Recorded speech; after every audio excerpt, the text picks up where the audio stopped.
की एक सपना होती है कि उनके जीते जी उनके बच्चे अच्छे जगह पे सेटल हो जाए और साथ में उनकी शादी विवाह अच्छे इंसान से हो जाए ताकि वो अपनी ज़िंदगी अच्छे से बिता पाए। लेकिन कई बार ऐसा होता है कि गलत रास्ते चुनने और गलत मार्ग अपनाने से जिनकी भुगतान पूरी ज़िंदगी चुकानी पड़ती है।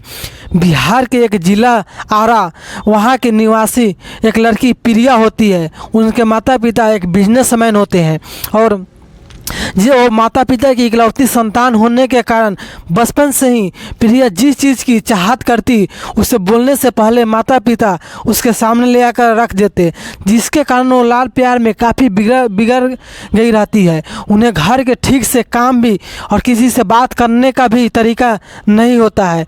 समय अंतराल टाइम बीतते जाता है और समय के साथ प्रिया बड़ी हो जाती है। बड़ी हो जाने के बाद उसके माता पिता बगल के ही गांव के लड़का प्रमोद से बड़े ही धूमधाम से शादी कर देते हैं। चूँकि प्रमोद काफ़ी होनहार लड़का रहता है, लेकिन शादी के 2 साल बाद प्रिया एक दिन रोती हुई अपने पिता के पास पहुंचती है और अपने पिता से बोलती है कि उस घर में मैं दोबारा नहीं जाऊंगा। वो लोग बहुत ही प्रताड़ित करते हैं, मुझे दहेज पैसे के लिए मारपीट करते हैं और साथ में मेरे साथ बहुत सारे काम कराते हैं। अतः मैं उस घर में जाना ही नहीं चाहता।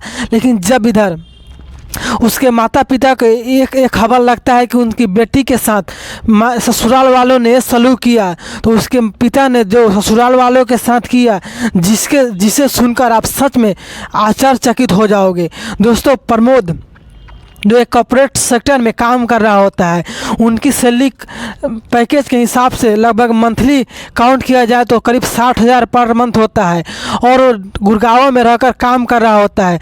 शादी के बाद वो 2 साल तक सब कुछ सही से चल रहा होता है।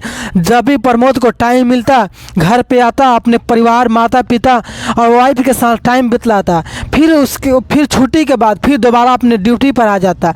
सब कुछ सही चल रहा होता। समय अंतराल एक दिन ऐसा होता है कि प्रमोद को किसी कारण उसे ड्यूटी से निकाल दिया जाता है, जिसे प्रमोद काफ़ी निराश होता है। लेकिन अपने 8 साल की नौकरी करियर के दौरान वो काफ़ी पैसे जमा कर लिए रहते हैं, जिनसे वो ये सोचते हैं कि गांव ही चलकर ऐसा करते हैं, गांव में ही अपना छोटा मोटा बिजनेस उद्योग धंधा करके जीवन यापन करते हैं। और फाइनली ऐसा ही होता है। प्रमोद अपने गांव आरा में आकर एक छोटी सी दुकान लगाकर और अपने परिवार वालों की मदद से अपना स्टार्टअप शुरू कर देते हैं और स्टार्टअप काफ़ी हद तक आगे भी बढ़ जाती है, जिससे परिवार का पालन पोषण अच्छे से चल रहा होता है। दोस्तों, इधर प्रिया जो अपनी माँ बाप की इकलौती संतान होती है, जिस कारण उसे अपने मायके में ही एक लड़के से प्रेम होता है और ससुराल में ही रहकर वो अपने प्रेमी से बात करता है, जिसकी खबर प्रमोद को लगती है। और इतना ही नहीं, प्रिया जो काफ़ी घमंडी और एटीट्यूड वाली लड़की होती है, घर का एक भी काम नहीं करती। वो घर के सारे काम अपने सास ससुर से कराती है और खुद एक मालकिन की तरह बैठती है। लेकिन जब प्रमोद ये देखता है तो उसे काफ़ी दुख पहुंचता है। जब अपने माता से पूछता है कि अगर लड़की जब ऐसी है तो आपने पहले क्यों नहीं बताई, तब उसकी माता बोलती है कि अगर पहले बता देता तो शायद तुम घर से प्रदेश रहकर जॉब कर रहे थे, तुम्हारी वहाँ मन नहीं लगता, इसलिए नहीं बताई। यहाँ तक कि प्रिया को घर का खाना चूल्हा चौकी और किसी से बोलने की भी तमीज नहीं रहती है, क्योंकि और साथ में दूसरी आशिकी भी करती है।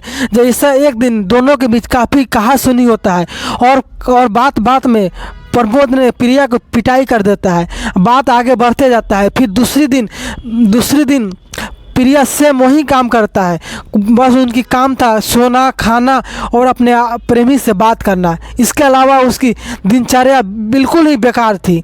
तब एक दिन कुछ ज़्यादा ही हद हो जाता है, जब अच्छे से पिटाई करने के बाद प्रिया रोती हुई वहाँ से अकेले ही रात को निकल जाती है और दौड़ती हुई अपने मायका आती है और पिताजी को और माता को लिपट कर रोने लगती है और झूठी बहाना बनाती है कि हस्बैंड ने दहेज की प्रचालित करके मुझे काफ़ी पिटाई की है और मैं उस घर में रहना नहीं चाहता। वो घर काफ़ी ख़राब है।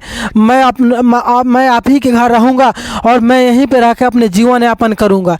लेकिन उसके पिताजी एक बिजनेसमैन के साथ साथ काफ़ी समझदार होते हैं। वो अपने बेटी के इस हरकतों से पहले ही परिचित थे, क्योंकि उस पिताजी को लगता था कि कोई ना कोई गलती इसी का है। जो गलती इन्होंने मायके में करती थी वहीं ससुराल में रिपीट की होगी। ससुराल तो ससुराल होता है, पराया तो पराया होता है। लेकिन पिताजी ने उन्होंने समझाया कि देखो, अगर तुम किसी और लड़के से बात करने के चक्कर में अगर तुम वहाँ से छोड़ कर आई हो, क्या जिससे तुम बात करते हो इसकी गारंटी है कि वो लड़का तुम्हें अपनाएगा?